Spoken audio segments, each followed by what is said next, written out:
Hi everyone, welcome back. My computer crashed, but I am back, so I'm going to be restarting. So for those of you who, okay, I'm just gonna let you guys in.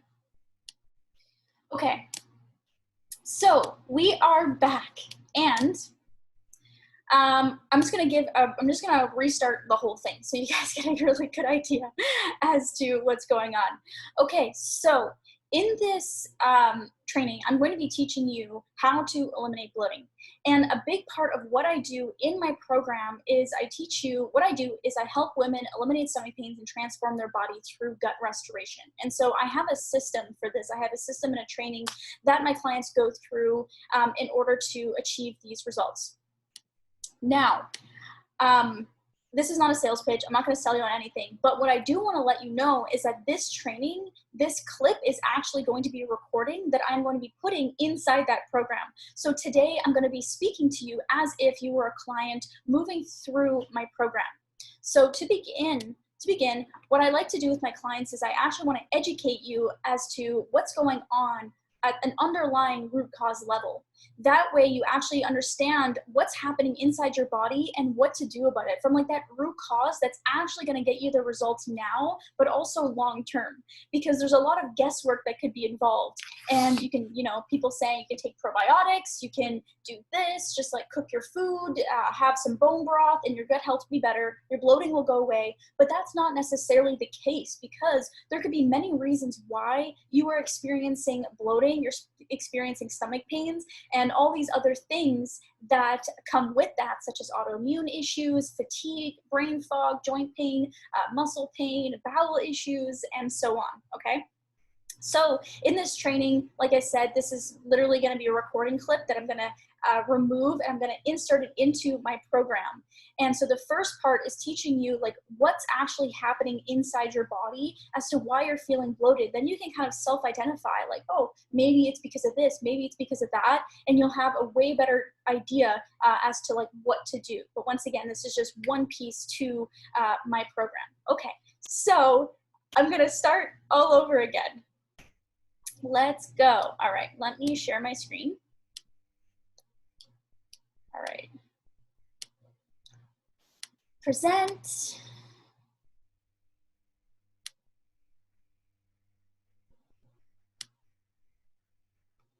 All right, welcome. I am so excited for this lesson on why you get bloated. This is really crucial that you understand what's going on inside your body at a deeper level, at a deeper foundational level, at a root cause level. In other words, in order to actually have direction and perspective as to what to do moving forward. So that's what I really want to do. I really want to help educate you.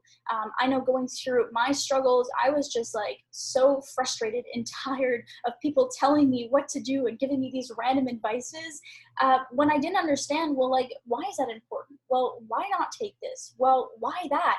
And so I never want you to have those questions in your mind. I want you to actually understand at a foundational level how your body works and what's going on underneath, so you can actually filter out that information and know exactly what is best for you and your situation. Okay, so how do you know if you're bloated? If you're feeling indigestion meaning if there's food that's not getting digested in your body, if you're feeling like heavy, or if you're having acid reflux and food is like coming back up, well, this is a really good indicator that there's something going on with your digestion that may also lead to bloating. And the biggest symptom is probably having a distended stomach. So if your stomach is feeling kind of like distended, as if you're, sometimes people describe it, clients describe it as if like, I feel pregnant, or like I look pregnant, or like my clothes are just tighter. It feels like there's a balloon in my stomach. Well, that's a really good indication as well. Even if your stomach's like hard as well, if your stomach's feeling more like hard and blown up, that's a really good indication as well. It can be related with gas, burping, or acid reflux.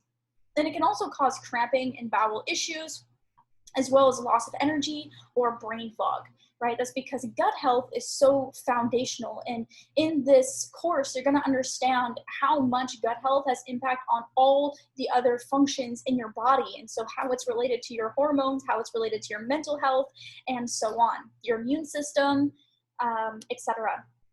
So first I want to show you my client, Hannah, and this is really important because then you get to see that I'm not just teaching you things that I've been through and the results that I got, but that this actually works for other people. And this will also work for you if you follow the system and you follow the processes. So I was working with Hannah. This is within her first 3 weeks. She actually lost 20 pounds. And this is a really good example because when Hannah came to me, she was like, Brie, I don't even know if I'm bloated. I feel like I have this like extra weight on me, but I don't know if I actually have bloating, or like she didn't know. And so it's funny because we were talking on the phone like 2 days ago, and she couldn't believe that she didn't even know that she was bloated. She was like laughing at it. She's like, oh my God, I can't believe that I didn't even know that I was bloated, because now that she feels so much better, she knows what that's like. And so this is just her message to me, that she's thriving off these results. So I want to teach you the digestive process so you understand like what's happening inside your body once you consume food. And this is really important because then we can identify like what's going on at each step that may be happening and what you can do at each step in order to optimize your digestion and reduce the level of bloating. Now, I also want to let you know that it's not all about digestion. There's also other imbalances that may be happening, and I'm going to be telling you and teaching you that later on in this lesson. But the first thing is the digestive process. So what happens, like where does the digestive process start? It actually starts even before you eat your food, when you smell your food. When you smell food, enzymes start producing in your mouth and in your stomach. That's why dogs sometimes they salivate, right? And you can even find yourself doing that too. You start getting hungry, your stomach starts growling, you start salivating. That's because of the enzymes and the food. It's like your body's getting prepared to consume this meal. But it also really starts when you are chewing your food, because the enzyme starts mixing with in your saliva. Your saliva contains a bunch of enzymes that starts helping break down the food. And so if you're not chewing properly, right, this is like the first thing, if you're not chewing effectively, then it's going to be a lot harder for your stomach to digest this food. And that could be one of the reasons for the bloating. And so you can think to yourself, like, how many times do I actually chew my food? How many times do I actually, and I only do it sometimes like 2-3 times. And so I have to be consciously aware, like, am I aware of what's going on right now? Or am I distracted? Often if I'm distracted, then I'm just like shoveling down my food. Well, that's going to impact your digestive process, and it can make it a lot harder and cause bloating in your stomach for reasons that you're going to see. So the first thing, your saliva releases these enzymes, mixes with the food, and that's the first part. By the way, okay, this thing's bothering me.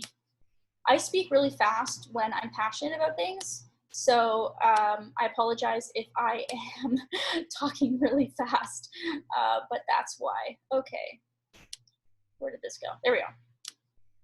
Awesome. So the second part is the acid in your stomach. So the food moves down your esophagus, and there's a little muscle here that opens and closes to allow food through.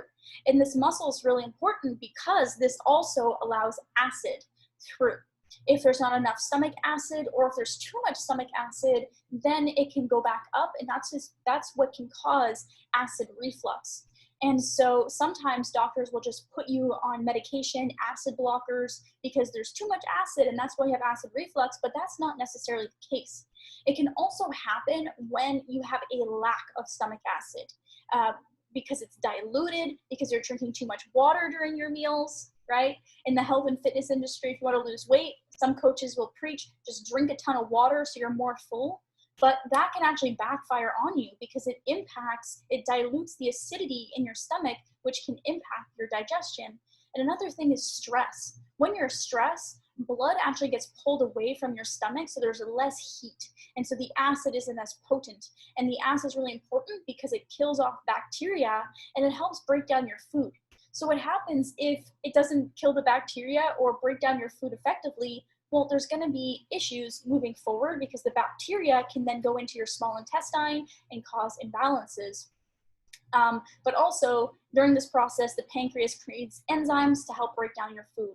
And so if your pancreas is having issues or you don't have enough enzymes to break down these certain foods, which is why digestive enzymes can help, right? That's just one thing, then that can be beneficial for your digestion. And I just want to let you know, like this first video, this first lesson, I'm going to be teaching you all these foundational things so you actually understand. So when I tell you, hey, you should try some digestive enzymes, or hey, maybe don't drink too much water during your meal. Well, now you actually understand why I'm telling you these things, because you understand the process. You see the power in that? Okay. So the next part is bile gets released from your liver into your gallbladder and then neutralizes the acidity. And this is really important because I've worked with clients who don't have a gallbladder or who have acid reflux problems and are on acid blockers. And so this part's really important because what if the stomach acid is diluted in your stomach? Well, that means that there's going to be less bile released from your liver. And if there's less bile released, then the food doesn't get neutralized, right? It changes the pH within your stomach. And what that means is then when it moves into your small intestine, different levels of pH, different types of bacteria live within those environments. And so then it's literally going to change your gut microbiome. You guys see how powerful this is to like actually understand like the process? It's crazy. I'm like, I geek out on this stuff. Like I love it. I love it. I hope you're loving it as much as I am. Okay. So now your small intestine absorbs necessary nutrients, absorbs nutrients from your food. Actually, this is where 90% of your nutrients are absorbed. And so if your small intestine is not functioning optimally, if there's leaky gut or imbalances, which I'm going to get to, then this can cause some issues within your whole process and bloating as well. And the last part is when the food moves from the small intestine to the large intestine. Okay, there's a valve called the ileocecal valve. And it's a sphincter similar to the one with your esophagus and your stomach, and then from your stomach to your small intestine, okay? At each level, there's a little muscle that opens and closes. And this is really powerful because if you're under high levels of stress, for example, like you can literally give yourself bacterial imbalances because that muscle opens or doesn't close, and then the bacteria from your large intestine, from your colon, goes into your small intestine. So you can literally give yourself bacterial overgrowth with stress. So that's just one thing as well. And the peristaltic movement. So under stress, the peristaltic movement, which means the way your intestines are actually like moving. So they move and they kind of contract, and you don't necessarily feel it. Sometimes you can feel it. But this helps move food through. And so under stress, that doesn't work optimally. And so food is moved more slowly throughout, as well as your bowels. And so it can cause constipation or other bowel related issues. Okay. So now you understand the digestive process. And so now we can look at all of these places and be like, okay, how can we optimize each process, each part of the digestive system in order to optimize the way that we digest food and minimize and reduce the level of bloating that we feel. Okay, so there's two types of bloating. Well, there's more, but if you're bloated within the first 30 minutes, that means that it could be a digestive problem. So most likely, if you're getting bloated within the first 30 minutes of consuming a meal, this means it's a digestive problem. But if you're getting bloated in the morning waking up, or you're bloated randomly throughout the day, or you're like constantly bloated, then it could be a digestive issue, but most likely there are other underlying root cause imbalances, okay? So when it comes to bloating, what are 3 things within the first 30 minutes that can affect this and your digestion? Well, one is stress. So I already mentioned this, but under stress, blood gets pulled away from your stomach. And so it decreases the rate of digestion as well as the acidity. And so when that happens, well, food begins to ferment, which is number 2. So food literally begins to ferment in your stomach. And so within the first 30 minutes also, the bloating tends to be higher. So sometimes you can get bloated like up here, but other times it can be bloating like down here. So you can also begin to identify like, where's the bloating coming from? Is it really like under my rib cage here? Like, is it my stomach or is it my intestines? Okay, because that's two different things. But if you're having a lot of gas and like burping or anything like that within the first 30 minutes, it could be because your food is beginning to ferment in your stomach because of stress, because of acid levels, because you're not chewing your food properly, and it's making it harder for it to break down. But also under high fiber foods or a lot of fermentable foods, like broccoli, for example, this is highly fermentable. It can cause extra gases to be released from your stomach. So vegetables are highly fermentable, and they actually take a lot longer to digest in your body. And so I know when it comes to health, people think like more vegetables, but this can really impact your digestive system.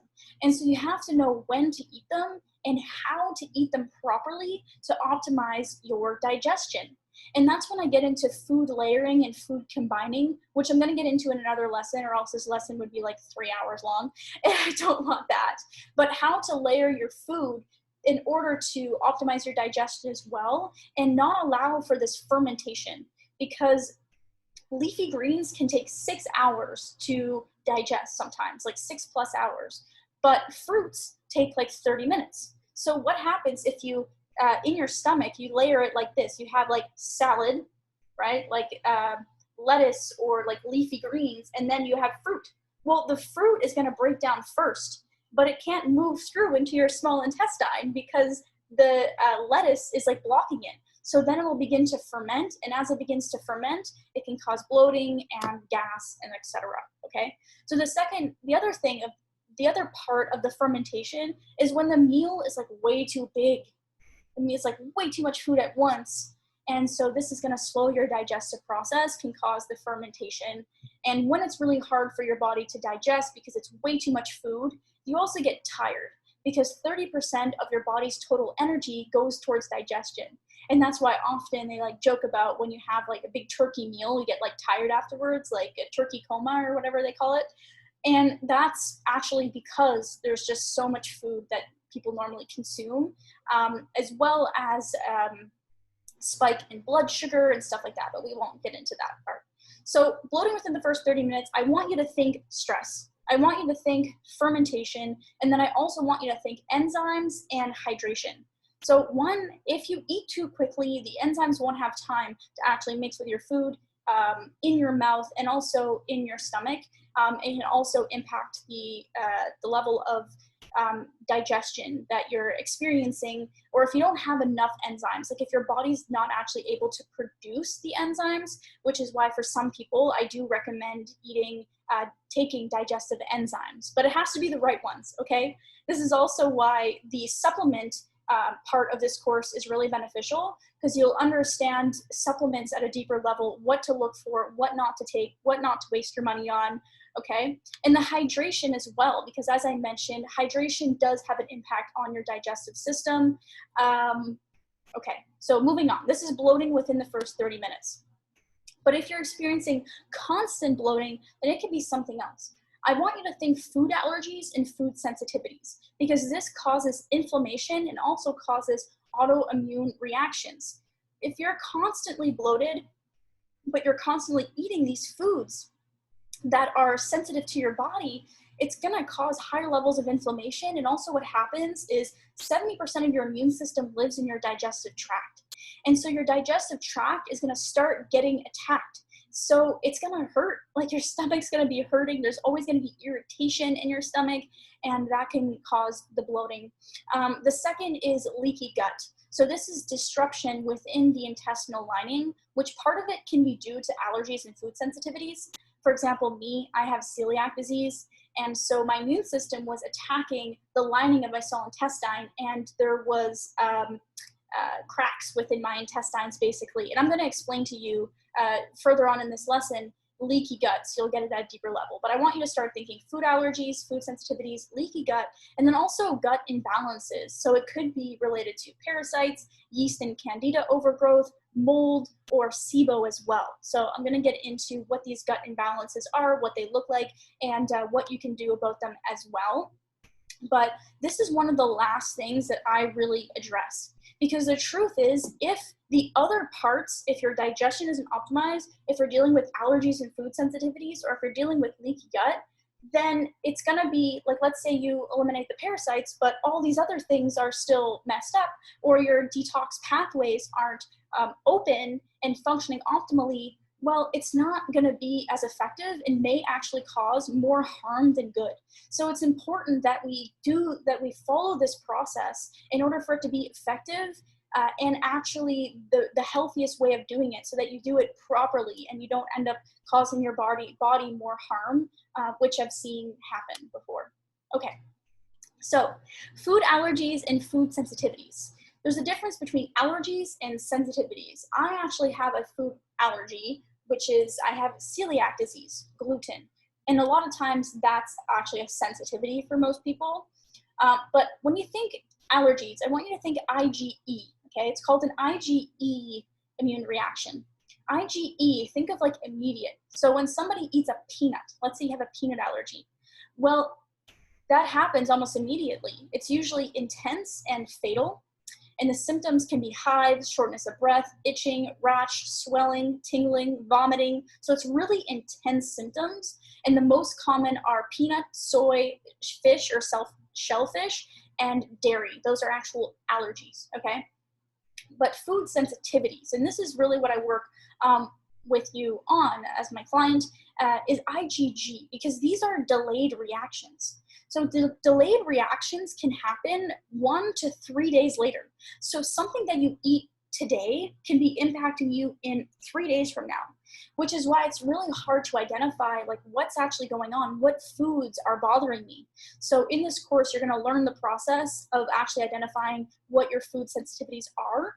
But this is really important, because if you're dealing with food sensitivities, this could be a huge reason why you're bloated and why you're experiencing all these other immune reactions as well, or hormonal imbalances, etc. So the symptoms of this are normally chronic fatigue, weight gain, stubborn weight loss, acne, migraines, bloating and gas, mood swings, brain fog. So sensitivities actually have a lot more symptoms than the allergies, which is interesting. And the most common is wheat, dairy, egg whites, and soy. Not just the eggs, but the egg whites itself. So the yolk, just a fun fact, the yolk of the egg actually contains the enzymes. So when people eat the whole egg, they tend to have less problems than just when they eat the egg whites. But the thing is, when the health and fitness industry, people are like, eat less fat.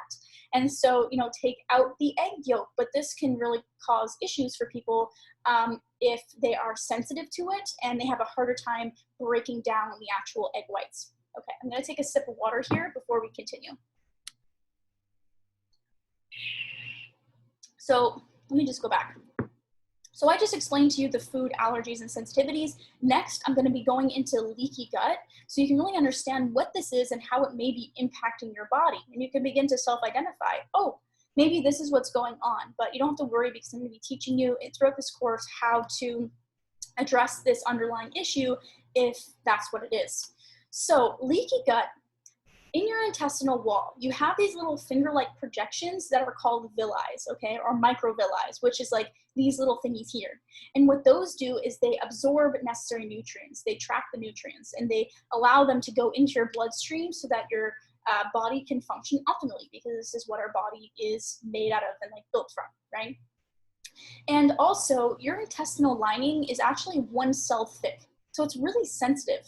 And what can happen under stress or when dealing with other things like toxins or medications, Tylenol, antibiotics, alcohol, different things can impact the gut lining and actually breach it. So it opens up this intestinal wall.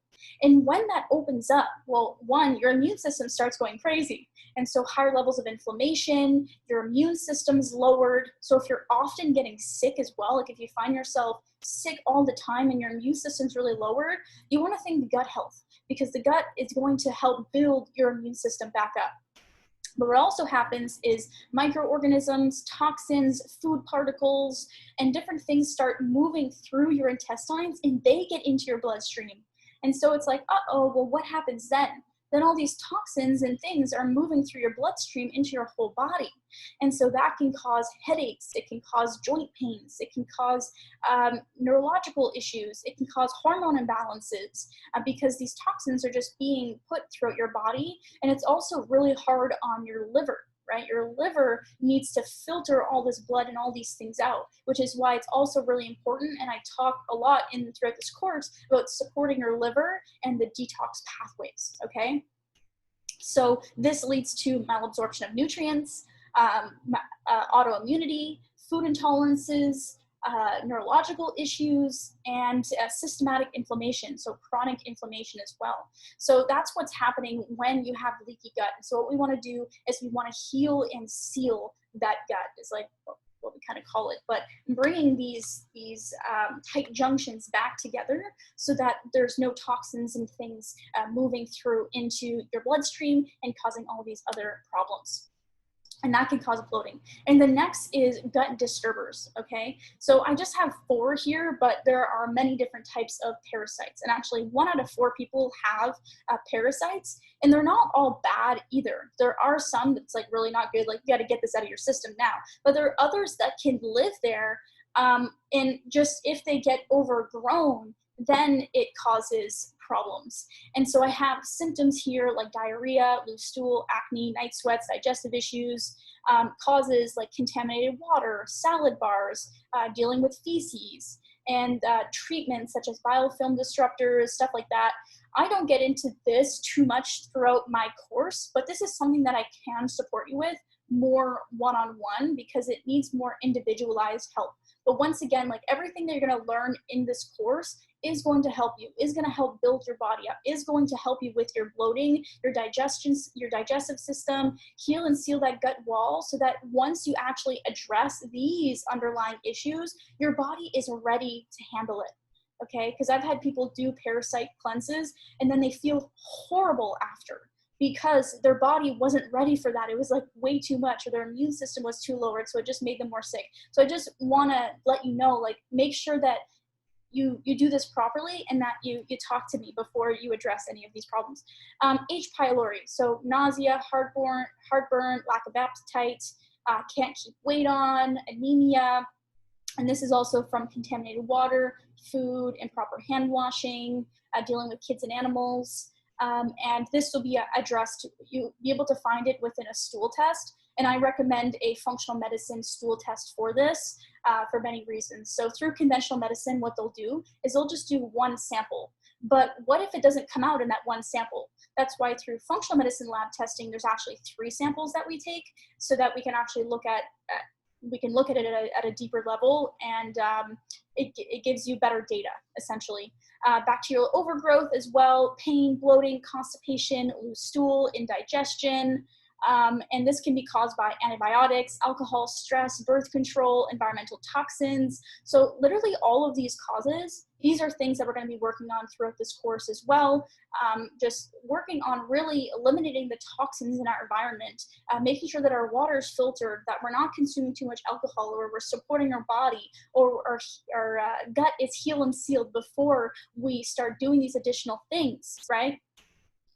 And candida as well, which is the most common, which causes brain fog, fatigue, malnutrition, urinary tract infections, yeast infections, sinus infections. So as a child, I used to get a lot of yeast infections, and I didn't know why, but it's a big part of it was because I probably had candida overgrowth because my gut was all imbalanced and all messed up. So once I started working on these things, that improved, and now it's like extremely rare that I get yeast infections, although it can be caused for many other reasons as well. So the causes: antibiotics, processed refined flour, a weak immune system, birth control, changes in pH, alcohol, and stress. So you see, these are all things that are really real, but that you can work on in order to start improving your gut health and your bloating. All these things will start improving your bloating. So now that you understand, like, what's actually happening at a deeper level, what else could be impacting your gut microbiome? Like, what else could be causing this bloating? And you'll see now that it's not just one simple answer. That's why I can't just tell you, oh, you're dealing with bloating, go take a probiotic or take digestive enzymes or cook your vegetables. No, I actually have to know so much more. I have to know, like, what are you doing? What is your health history? What are you taking right now for supplements? What have you taken in the past? What are you dealing with? What is your exercise like? What is your stress level? Are you sleeping properly? Like, there's so much more involved, but that's why you're in this course and following this program. So what else can be affecting it? Well, too much sugar. Sugar actually feeds the bacteria in your gut that releases toxins, okay? So too much sugar, and like the refined sugar, not like healthy sugars like honey and maple syrup, but refined sugars. Also alcohol and antibiotics, because that actually kills off the good bacteria and the bad bacteria. So often if you're given antibiotics for something, it's to kill off these bad bacterias, but it also destroys and kills off the good bacteria and can actually poke holes in your intestinal tract. So it can cause a leaky gut. Okay, so that's why it's really important to support your gut if you're going through that process. Also stress, because it slows your digestion and can cause SIBO. I talked about the ileocecal valve and how the bacteria from your large intestine can move into your small intestine, okay? Also toxins, there's so many chemicals and pesticides and GMO and artificial sweeteners. That's why it's also important to look at, like, what am I consuming? What am I putting in my body? And not just taking these weight loss products that are in supplement stores that are filled with artificial sweeteners like sucralose and Splenda, which is actually made in the lab with 4 chlorine atoms. Like it's literally like you're consuming chlorine. It's crazy. And that makes it so much harder for your liver to process, especially if it's being bombarded with like so many other things. And then the other is allergies and food sensitivities, which I talked about, leaky gut, inflammation, and that immune response, which is causing the bloating, and other gut imbalances that you may be experiencing. So an overview, we learned a lot throughout this lesson. Number 1 was digestion. When it comes to digestion, I want you to think stress, fermentation, digestive enzymes, and hydration. And 2, other imbalances, I want you to think allergies, food sensitivities, leaky gut, gut disturbers, and other factors. And these are all things we're going to be learning about and working on throughout this course. So I hope this lesson was helpful. And now you understand at a deeper level, like, what's really going on and why you may be experiencing these bloating symptoms. And it gives you a way better direction as to what to do to actually start working on these underlying root causes to not just eliminate the bloating now, but actually eliminate the bloating forever and for the long term to come. And if it does happen again, if it does show up, then you also know why and you know exactly what to do about it. And that is my goal. So thanks so much, guys. I will see you in the next lesson. Okay, so that clip is going to be put into my program. I know that was probably a lot and a lot of new information for you guys. So I hope that that was helpful for you so that you actually know now, like, what's happening, why you may be experiencing these symptoms and what you can start doing about it. And if you are curious, if you do want to know more, then you know that I'm always here to answer your questions. I don't see any questions here, actually. I don't know if I can see it. I know a lot of you are watching the recording, so if you're watching the recording and questions come up, then feel free to send me a message. You can always just DM me, and I'm always open to answering questions. As you can see, I'm like super passionate about this subject, so it's always an honor to be able to answer you and help you. And to be able to educate you. Like, I'm so happy that I'm able to do this. I'm so proud that I'm able to do this because this stuff has changed my life and it's changed the lives of so many. And I know when I was dealing with a lot of bloating and stomach pains, how frustrating it was. And one of my biggest frustrations was not understanding, like, what the is happening. Like, why am I bloated all the time? Why do I feel sick? Why am I always like this? And so it's one of the greatest privileges to be able to teach this to you so you understand it at a foundational level, because that's actually what's going to get you well. It's not just going to be covering band-aids and like you know, maybe take this, and maybe no, like I want you to actually get the results and actually get the changes and feel empowered, and then also teach others how to get well, whether it's your child, your mom, your friend, for years to come, really. So thank you so much for watching. Once again, I hope that this was helpful, and I hope to chat with you soon. All right, bye everyone.